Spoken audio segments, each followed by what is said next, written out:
านทุกรูปทุกตนที่เปิดเครื่องวิทยุรับฟังตามวัดตามวาขอความสุขความเจริญ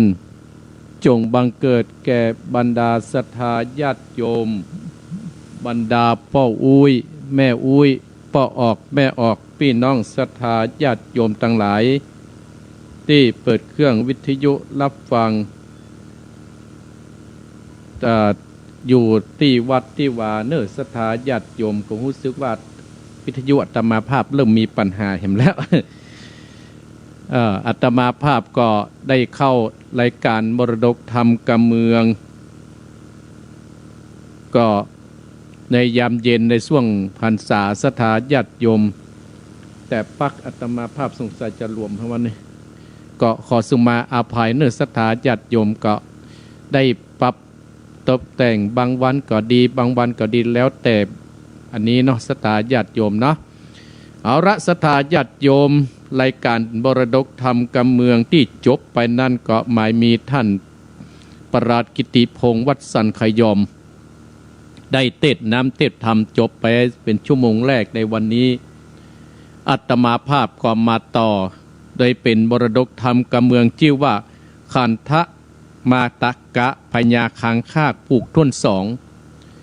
ผูกท่วนสองนี่ศรัทธาญาติโยมติดที่แล้วกันที่แล้วได้เทศมาถึงผูกที่หนึ่งจบไปพญามิถิดาได้มีลูกได้แม่เฮสีเปิ้นได้ประสูติได้บุกลูกคนหนึ่งศรัทธาญาติโยมพ่อพญาก็ได้ข่าวว่าได้ลูกได้โอรสหมู่ทหารตั้งหลายก็ได้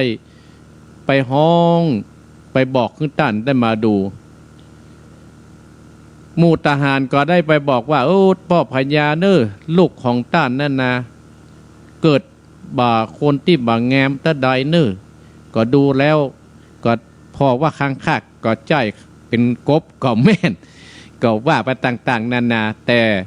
พ่อพญากำลังจะเสด็จมาพอว่าลูกของเปิ้นน่ะเป็นจะใดตามที่หมู่พญา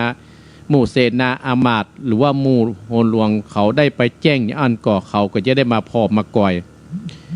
แล้วอาตมาภาพก็จะได้เตบว่าพ่อพญามาดูแล้วเปิ้นจะเลี้ยงลูกเต้าเปิ้นกาหรือว่าปะเลี้ยงเป็นจะได้นั่นก็เชิญพี่น้องศรัทธาญาติโยมเฮานั้นได้ติดตามรับฟังต่อไปศรัทธาญาติโยมเนออาตมาภาพจากเทศนาชื่อว่าธรรมขันธมาตกะพญาคังคากผูกท่วนสองศรัทธาญาติโยมศรัทธาญาติโยมก็ตั้งอกตั้งใจเนอวันนี้วันพุธนี้ก็จะเป็นวันเดือน12ดับและศรัทธาญาติโยมอีพ่ออีแม่ก็จะได้ไปฟังน้ำฟังธรรมตามวัดตามวาวันพรุ่งนี้อาตมาภาพก็ตื่นเช้ามาก็ทำบุญตักบาตรณสถานที่วัดเหมือนเดิมกินข้าวงายแล้วก็จะไปลงโบสถ์กันศรัทธาญาติโยมจะกินข้าวงายลงโบสถ์เรียบร้อยก็จะไปงานศพเนี่ยงานศพพิกมาก็จะมางานเทศธรรมเนี่ยเทศธรรมที่วัดที่วาประจำศีลแห่งศรัทธาญาติโยมเนาะแล้วคืนนี้ก็จะไปตุ้งปุ๋ยแห่งศรัทธาญาติโยมอาตมาภาพคืนนี้ก็ปล่อยปุ้นสีบุญเรืองวัดสีบุญเรืองอำเภอแม่ริมแต่คืนนี้คนเฒ่าคนแก่ก็จะนักจัดหลายศรัทธาญาติโยมเอาละเนอศรัทธาญาติโยมก็ตั้งอกตั้งใจสดับรับฟังธรรมพื้นเมืองเรื่องขันธะมาตกะพญาคังคากผูกท่วนสองพญาเจ้าเมืองจะเอาไปพ่อลูกไปแล้วจะเป็นจะได้นั่นก็เชิญพี่น้องศรัทธาได้สดับรับฟังเป็นระดับต่อไปเนอนะโมตัสสะปังกังวัตโตอะระหะโตสัมมาสัมพุทธัสสะตัตตามิติลาลัจจเจตนามัจจังตะญากันตัวมานาสัตตวิจาโลเปตาจติพุทธังเตโตเสเต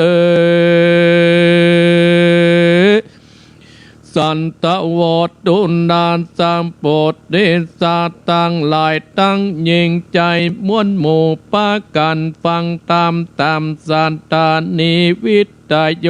กอบปากันติดยันตุบตายยกมือไหวฟังตามจุงดาจำฟังตีเอาเป็นที่สนใจ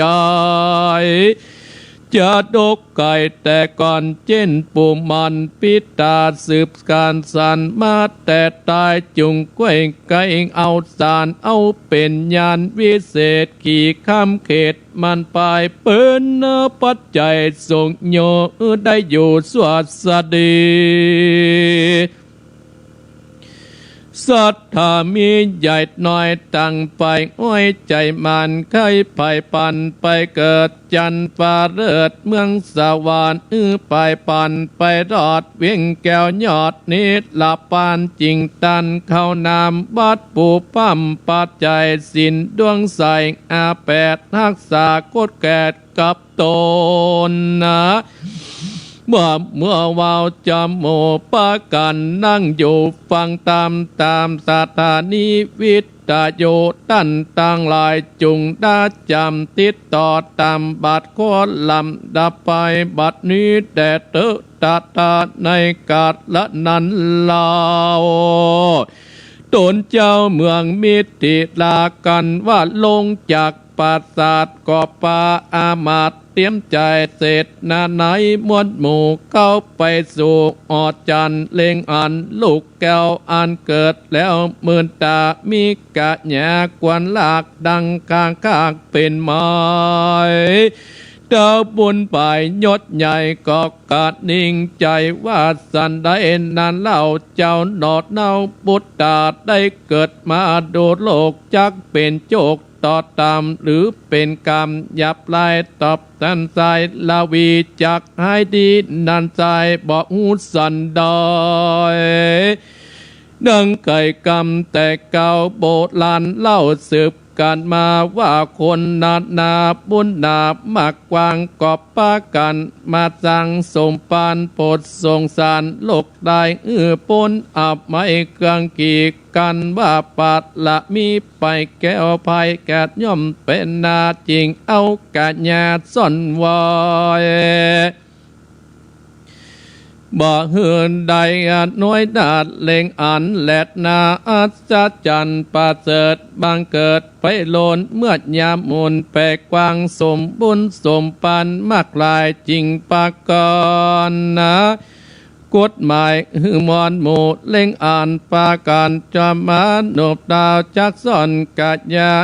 บุตตานังกาตามกรรมบนดาล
ลียดฉัน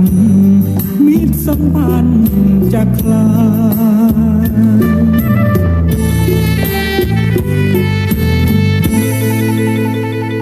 ทุกวันโลกนี้มันเป็นความจริงต้องต่างพึ่งพิงแล้วจึงสมหมายใช่อยู่ลำพังจะหวังใดได้ดังใจกายอุทาหรณ์นี้สิไม่ควรนายหากมีโชคร้ายแล้วยังได้พึ่งกัน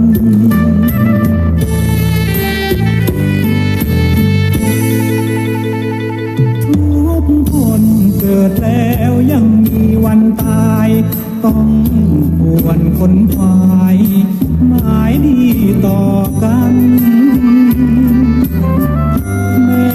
นสร้างกรรมชั่วกรรมจะตามสนองตัวผัวพันหากทำดีผลบุญดีทวีมันผู้เกียรติงามเชิดชันทุกวันจะรื่นรม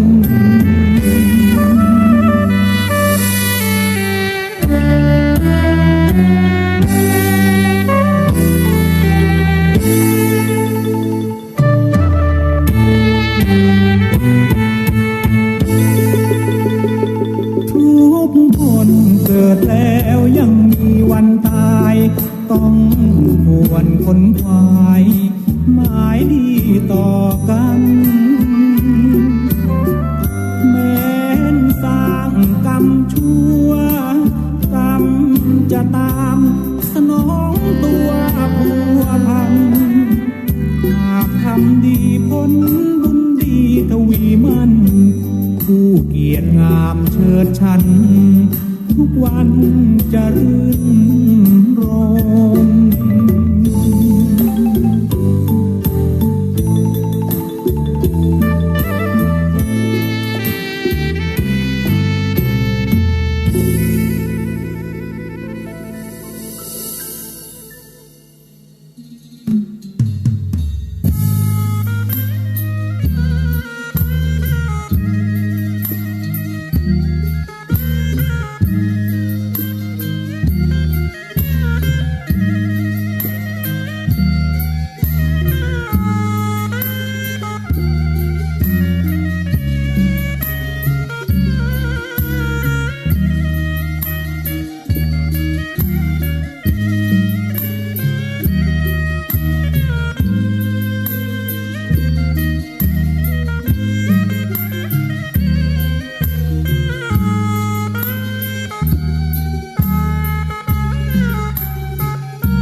เอาแล้วศรัทธาญาติโยมท่านสาธุชนท่านผู้ฟังทั้งหลายทุกท่านขณะนี้เวลา 16:30 นาทีตามปกติแล้วญาติโยมจะได้ฟังการเทศนาธรรมโดยท่านพระครูวรธรรมนาถเจ้าอาวาสวัดหนองเหียงตำบลสันติสุขอำเภอดอยหล่อจังหวัดเชียงใหม่แต่เนื่องจากว่าสัญญาณอินเทอร์เน็ตของท่านพระครูวัดหนองเหียงนั้นหลุดไปอินเทอร์เน็ตล่มก็ทำให้สัญญาณหายไป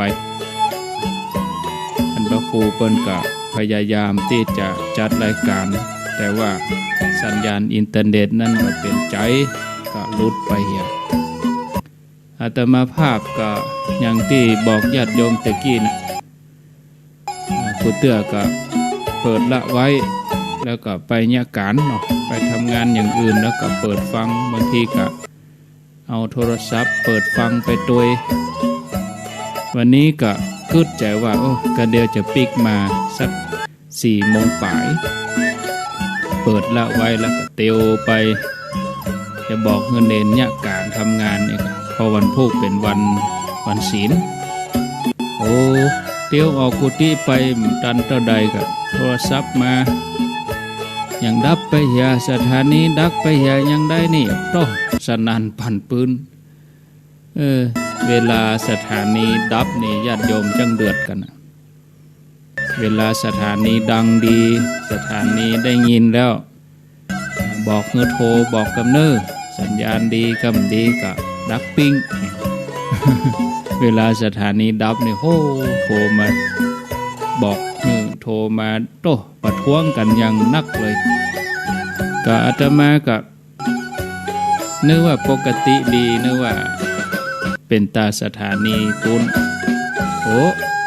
เปียโทรศัพท์มาเปิดโอ้ดับแต่ขจายเห่งเตียวปิกมากุฏิก็จัดไก่มากันนะ